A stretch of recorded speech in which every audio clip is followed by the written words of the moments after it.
সুবহানাল্লাহ। ও গো চাঁদ তুমি বলে দাও আমার নবীজি কোথায়, কোথায় গেলে পাবো নবীকে, কোথায় গেলে পাবো নবীকে, নবীজি পাকের যায়। ও গো চাঁদ তুমি বলে দাও আমার নবীজি কোথায়। আকাশের তারকারা মিটি মিটি চাই নবীর নূরে তারা নিজেকে হারায়। ও গো তারা তুমি বলে দাও আমার নবীজি কোথায়। ও গো তারা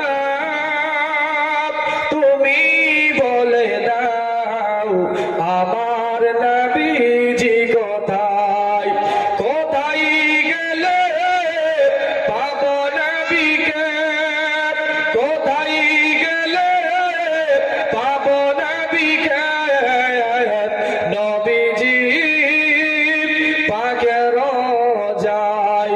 ও গো চাঁদ তুমি বলে দাও আমার নবীজি কোথায়। আল্লাহ নবীজি বললেন মান বানা লিল্লাহি মসজিদান বানাল্লাহু লাহু বাইতান ফিল জান্নাহ। নবীজি বলছেন যারা পৃথিবীর বুকে একটা মসজিদ তৈরি করলো, যারা পৃথিবীর বুকে একটা আল্লাহর ঘর তৈরি করলো, আল্লাহ পাক আল্লাহ তাআলা তাদের জন্য জান্নাতের ভিতরে আল্লাহ একটা ঘর বানিয়ে দেবেন। জোরে বলুন সুবহানাল্লাহ। আল্লাহ পাক আল্লাহ তাআলা কোরআন শরীফের মধ্যে বললেন ওমা খলাকতুল জিন্না ওয়াল ইনসা ইল্লা লিয়াবুদুন। আল্লাহ পাক বলছেন বান্দা আমি আল্লাহ জিন জাতি এবং মানব জাতিকে আমি আল্লাহ পাক সৃষ্টি করেছি আমি আল্লাহর ইবাদত করার জন্য, আমি আল্লাহর গোলামি করার জন্য, ইবাদত করার জন্য আল্লাহ পাক আল্লাহ তাআলা আমাদেরকে আল্লাহ পাক সৃষ্টি করেছেন, বাবাজি বানিয়েছেন। ব্রাদার ইসলাম, তাহলে আল্লাহর উদ্দেশ্য কি? যে বান্দা আমি আল্লাহ সৃষ্টি করলাম, ইবাদত করবে, আমার গোলামি করবে, আমার বন্দেগী করবে।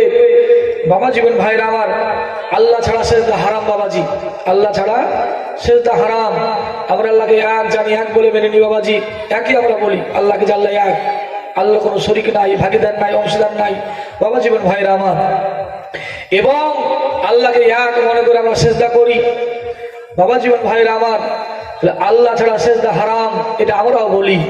এবং আল্লাহ নবীজি, আল্লাহ রাসূল, আল্লাহর প্রিয় বান্দা বাবা জীবন ভাইরা আমার।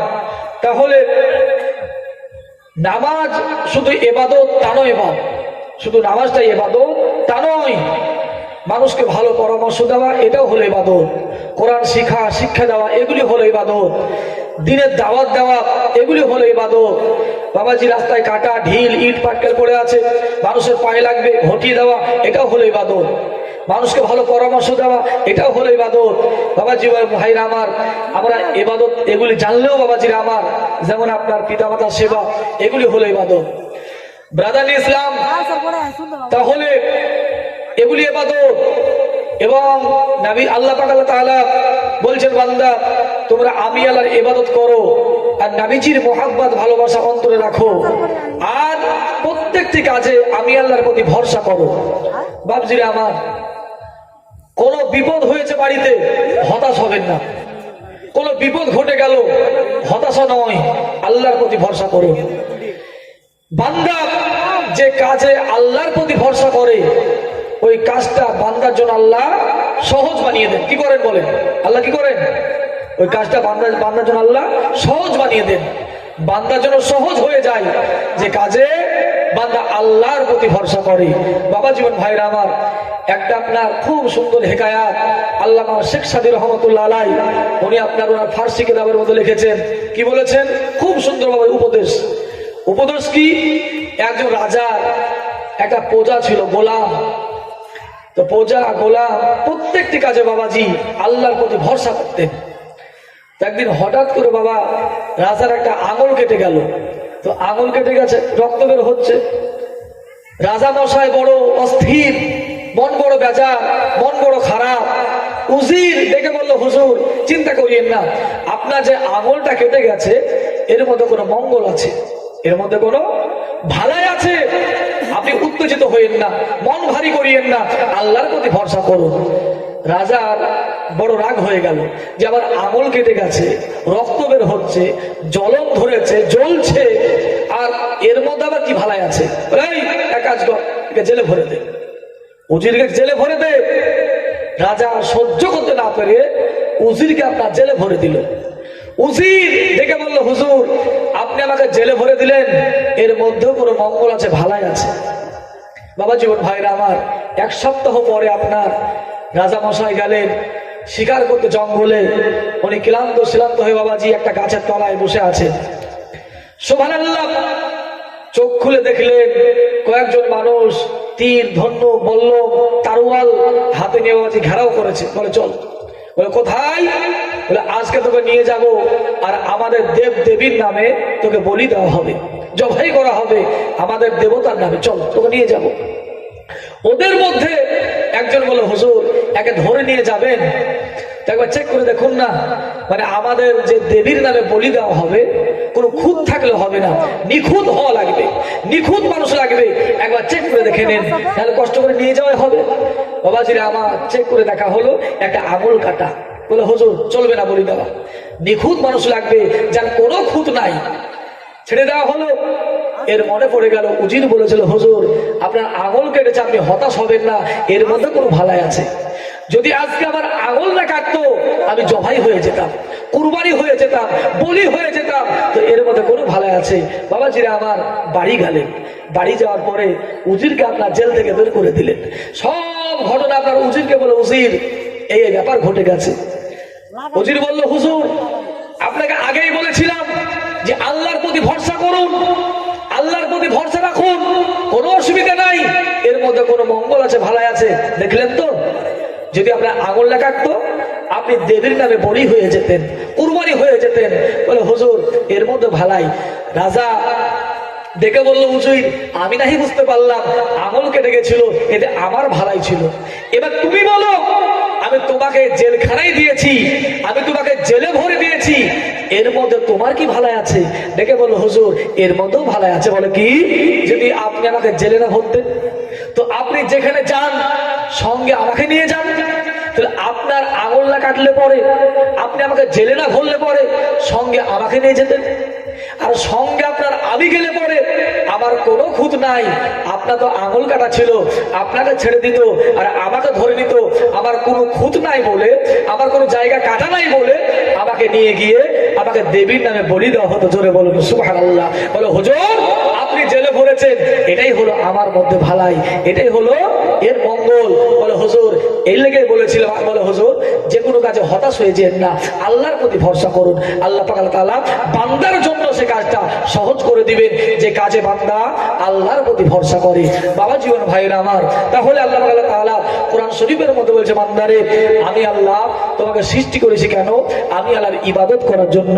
বাবজিরা আমার, আমরা চাষি মানুষ, বাবাজি চাষি মানুষ, জমিতে ফসল লাগিয়েছি, অনেক সার, অনেক জোর, অনেক বিষ, অনেক খাটুন বাবাজি। যদি আপনার এত জোর, সার, বিষ, এত লিডার সব দেওয়ার পরে যদি আপনার ফসল ভালো না হয়, যেমন ফসল ভালো না হলে চাষির মন খারাপ হয়ে যায়, মানুষের মন খারাপ হয়, এত কষ্ট করলাম এই ফসলের জন্য, ফসল ভালো হলো না। যেমন বাবাজি ফসল ভালো না হলে চাষির মন খারাপ হয়ে যায়। আল্লাহ তাআলা যে উদ্দেশ্যে বান্দাকে বানিয়েছেন, যদি বান্দাকে দিয়ে আল্লাহর উদ্দেশ্য পূরণ না হয়, বান্দার প্রতি আল্লাহ নারাজ হয়ে যান। জোরে বলুন সুবহানাল্লাহ। নারাজ হয়ে যান, বান্দার প্রতি আল্লাহ নারাজ হয়ে যাবেন। বাবা জীবন ভাইরা আমার, তাহলে বাবাজি আমাদের তো মনে হয় যে আল্লাহ আমাদেরকে পাঠিয়েছেন কেন? আমরা চাষাবাদ করব, খাবো দাবো, পায়খানা ফিরবো আর ঘুরে বেড়াবো আর মোবাইল চালাবো। আল্লাহ মনে হয় আমাদেরকে এর জন্যই পাঠিয়েছেন বাবাজি, আমাদের পরিবেশ দেখে মনে হয়। কিন্তু বাবাজি না, আমরা নামাজকে ইবাদত মনে করলেও, বাবাজি নামাজকে ইবাদত মনে করলেও আমাদের বাবাজিরা আমার, আপনার আরেকটা ইবাদত আছে বাবাজি। ইবাদতটা কি? আমাদের বাবাজি মনে হয় যে আপনার নামাজ ইবাদত, রোজা ইবাদত, কিন্তু বাবাজিরা আমার বাবা মায়ের সেবা করতে হবে, আমরা এটাকে ইবাদত বলে মনে করি না? করি? করি বলেন আপনারা? যে বাবা মা এদের সেবা করা লাগবে, এদেরকে ভালোবাসতে হবে, মহাব্বত করতে হবে। এটাও হলো আপনার প্রতি অজীব, সন্তানের প্রতি অজীব হলো বাবা মা এদের খেয়াল রাখা, সেবা করা, এদেরকে ভালোবাসা। আল্লাহ রাসূল বললেন বাবা সব ইবাদত মনে করলেও আজকে বাবা মা এরা আমাদের সমাজে বাবা যে লাঞ্ছিত, অপমানিত, অপদাস্ত, বাবা কোনো দাম নাই, কোনো দাম নাই। একটা প্লাস্টিকের বদনা যদিও বাবা যে আমরা বেচলে পরে 5 টাকা হবে, ওই 5 টাকা সমান দাম বাবা মা এদের বাবা আমাদের সমাজে নাই। আছে বাবাজি? নাই।